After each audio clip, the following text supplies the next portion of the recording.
हे guys WhatsApp.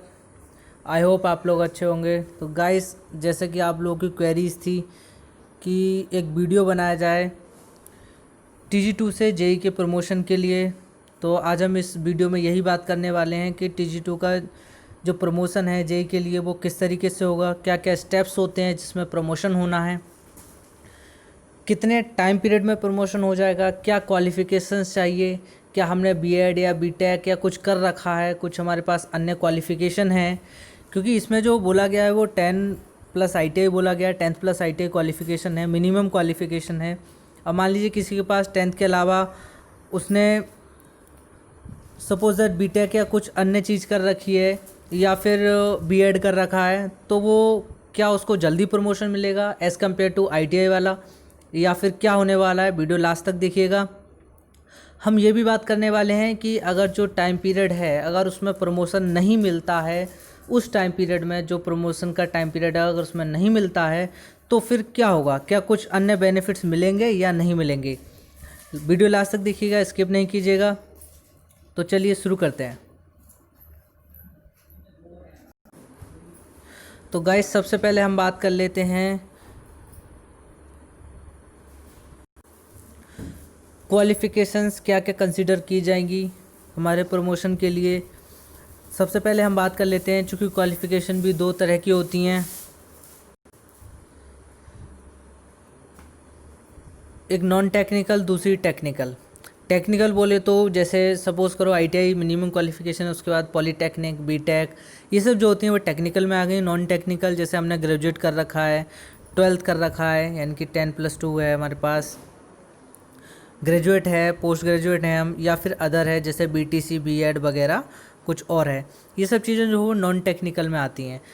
मैं आपको clearly बताना चाहूँगा कि जो नॉन टेक्निकल क्वालिफ़िकेशन है हमारे प्रमोशन के लिए रिक्वायर्ड नहीं होती हैं।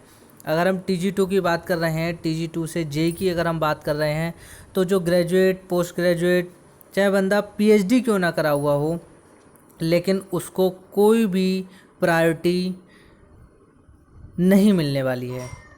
यानी कि इन ऑल एक ही बात आती है कि अगर आपके पास नॉन टेक्निकल में कोई भी डिग्री है, कितनी भी बड़ी डिग्री है, PhD है या कुछ भी हैं आप, लेकिन आपकी वो चीज़ यहाँ काम आने वाली नहीं है, प्रमोशन के लिए कंसिडर नहीं की जाएगी। चलिए अब हम बात कर लेते हैं टेक्निकल क्वालिफ़िकेशन के बारे में। वैसे टेक्निकल क्वालिफ़िकेशन में सपोज़ कीजिए, चूँकि ITI से लिया गया है, ये 10th+ ITI क्वालिफ़िकेशन मांगी गई है, तो ITI के बाद अगर आपके पास पॉलीटेक्निक है या फिर बीटेक है तो फिर बहुत ही अच्छा है प्रमोशन के लिए, बहुत जल्द प्रमोशन हो सकता है अगर पॉलीटेक्निक है और बीटेक है। तो बीटेक नहीं है, सिर्फ पॉलीटेक्निक भी है तो भी आपका बहुत जल्द प्रमोशन होने वाला है। मेनली तो पॉलीटेक्निक चाहिए, क्योंकि ITI के बाद आपको पॉलीटेक्निक जेई बनना है तो आपके पास पॉलीटेक्निक होना चाहिए, तभी आप इसके लिए प्रमोशन ले सकते हैं, जल्दी प्रमोशन ले सकते हैं। अब बात ये आती है कि मैं बोले जा रहा हूँ कि नॉन टेक्निकल नहीं कंसीडर की जाएगी, टेक्निकल कंसीडर की जाएगी, और टेक्निकल आपके पास पॉलीटेक्निक है तो आप बहुत जल्द प्रमोशन ले सकते हैं। तो क्या जिसके पास पॉलीटेक्निक नहीं है, सिर्फ ITI है बंदा, क्या उसे प्रमोशन नहीं मिलेगा? इसके बारे में हम बात कर लेते हैं। नहीं, ऐसा नहीं है कि उसको नहीं मिलेगा, उसको भी प्रमोशन मिलेगा, बट स्पेसिफिक टाइम पीरियड के लिए। चलिए अब हम देख लेते हैं कि कितने टाइम पीरियड में किसके लिए मिलेगा। टेक्निकल अगर किसी के पास डिग्री है, पॉलीटेक्निक अगर किसी के पास है पहले से, तो उसे कितने टाइम पीरियड में प्रमोशन मिलेगा, और यदि नहीं है तो कितने टाइम पीरियड में प्रमोशन मिलेगा, यानी कि लगभग कितना समय लग सकता है दोनों केस में प्रमोशन मिलने के लिए। गाइस, आप लोग कमेंट कीजिए, मैं एक और वीडियो बना दूंगा जिसमें मैं ये बताऊंगा कि जॉब के बाद हम पॉलीटेक्निक कर सकते हैं या नहीं कर सकते हैं। क्योंकि गाइस, हम में से बहुत सारे लोग ऐसे होंगे जिनका पास पॉलीटेक्निक नहीं होगा, लेकिन वो सोच रहे हैं अच्छा पॉलीटेक्निक से अब जल्दी प्रमोशन मिल रहा है तो फिर पॉलीटेक्निक कर लें। तो मैं बताऊंगा डिटेल में कि हम कर सकते हैं या नहीं कर सकते हैं, क्या रूल्स हैं जिनके थ्रू हम कर सकते हैं पॉलीटेक्निक, सारी डिटेल्स बताऊंगा। तो कमेंट कीजिए। चलिए आगे बढ़ते हैं। हम बात कर लेते हैं प्रमोशन कोटा की, कि अगर प्रमोशन मिलता है हमें तो फिर क्या कोटा होगा, कितने कोटा के अंतर्गत प्रमोशन मिलेगा। सपोज़ कीजिए 100 सीट्स निकलती हैं जेई के लिए, 100 में से ये 8.33 है, इसे हम 8 ही मान लेते हैं।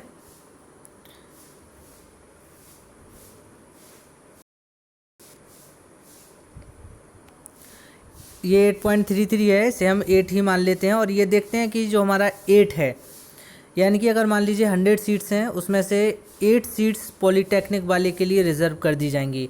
यानी कि जो पॉलीटेक्निक वाले हैं उनके लिए 8 सीट रिज़र्व की जाएंगी। बाकी के जो बंदे हैं उनको 40%, यानी कि 40% जो सीट्स हैं, यानी कि इसकी जो 40 सीट्स बचती हैं वो रिज़र्व कर दी जाएंगी। अब चूँकि हमने कहा था कि पॉलीटेक्निक से आपको जल्दी प्रमोशन मिलेगा, फिर अदर्स में जो है वो कोटा ज़्यादा है तो अदर्स में जल्दी मिलना चाहिए, नहीं ऐसा नहीं है। क्योंकि पॉलीटेक्निक वाले के लिए जो एक सर्विस का टाइम पीरियड चाहिए कि इतने साल मिनिमम सर्विस होनी चाहिए, तभी आप प्रमोशन के लिए कंसीडर होंगे। तो पॉलीटेक्निक वाले के लिए सिर्फ 5 ईयर्स है, मैं यहाँ लिख देता हूँ 5 साल। यानी कि अगर आपने 5 साल सर्विस की है मिनिमम, तो आप पॉलीटेक्निक यानी कि 8.33% कोटा के अंतर्गत प्रमोशन ले सकते हैं। आपको बहुत जल्द एटलीस्ट 5 ईयर्स, कम से कम 5 ईयर्स बाद आपको प्रमोशन मिल जाएगा, ये 100% श्योर है। लेकिन जो दूसरे हैं, जो 40% वाले हैं, उनको कम से कम 10 साल नौकरी करनी है, तब जाकर के प्रमोशन मिलता है।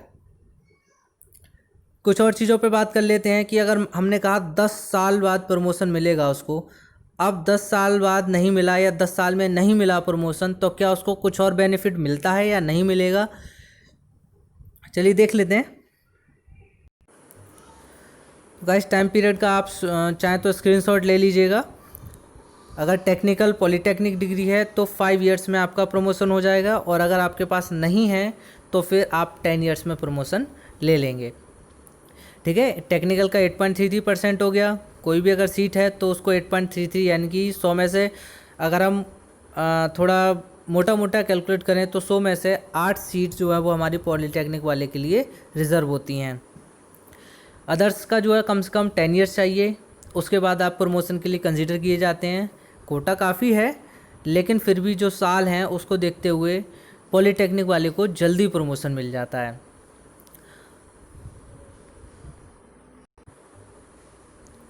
अब हम बात कर लेते हैं कि अगर 10 साल तक प्रोन्नति नहीं होती है तो क्या होगा। हमने कहा था कि भाई अदर्स वाले जो हैं वो 10 साल बाद, 10 साल के अंदर अंदर उनको प्रमोशन मिल जाएगा। लेकिन अगर 10 साल तक भी प्रमोशन नहीं होता है, कई हम सब लोगों के मन में भी ये क्वेश्चन होगा कि अगर नहीं हुआ तो क्या होगा।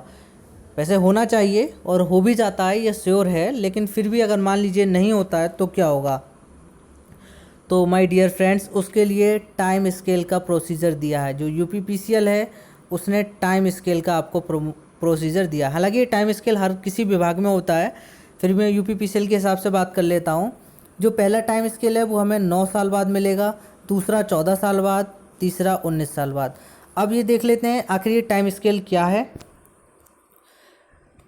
दोस्तों टाइम स्केल के लिए डिटेल में हम नेक्स्ट वीडियो बनाएंगे, आप लोग कमेंट कीजिए तो टाइम स्केल के बारे में बना देंगे। लेकिन फ़िलहाल यहाँ बता देता हूँ थोड़ा कि 9 साल बाद आपका प्रमोशन नहीं हुआ और 9 साल जैसे ही हो जाएंगे आपके लिए पहला टाइम स्केल दिया जाएगा। यानी कि आपके लिए जो पे है वो जेई वाली पे दी जाएगी। जो तनख्वाह है आपकी, जो जेई के लिए तनख्वाह मिल रही है, वो उस ग्रेड पे की तनख्वाह आपको 9 साल बाद मिलनी चालू हो जाएगी। यानी कि आपका प्रमोशन हो या ना हो, लेकिन आपकी सैलरी बढ़ा दी जाएगी। ठीक है गाइस, 14 ईयर्स बाद आपको एसडीओ की सैलरी मिलने लगी, यानी जो एसडीओ की इक्विवेलेंट सैलरी होती है वो आपको दे दी जाएगी।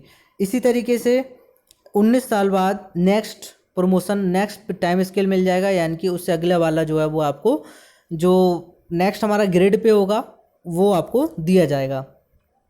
तो गाइस अगर देखा जाए एक तरीके से तो कॉरपोरेशन की जो यूपीपीसीएल में टीजी2 की जो जॉब है वो अपने आप में एक बहुत ही सुंदर, बहुत ही अच्छी जॉब है, क्योंकि यहाँ पर टाइम स्केल मिल रहा है, सब कुछ मिल रहा है।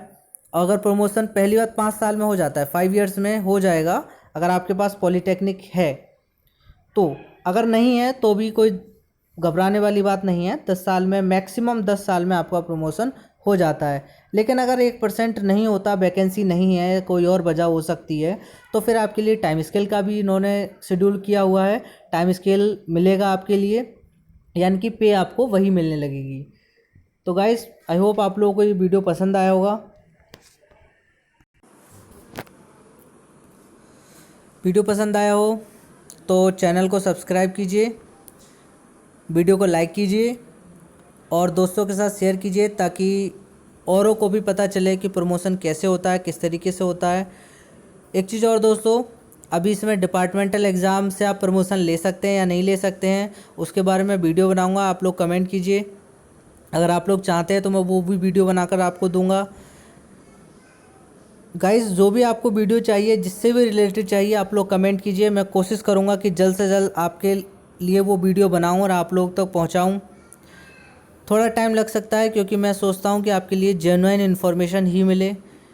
तो चलिए चलते हैं, विदाई लेते हैं। थैंक यू, गुड बाय दोस्तों, जय हिंद।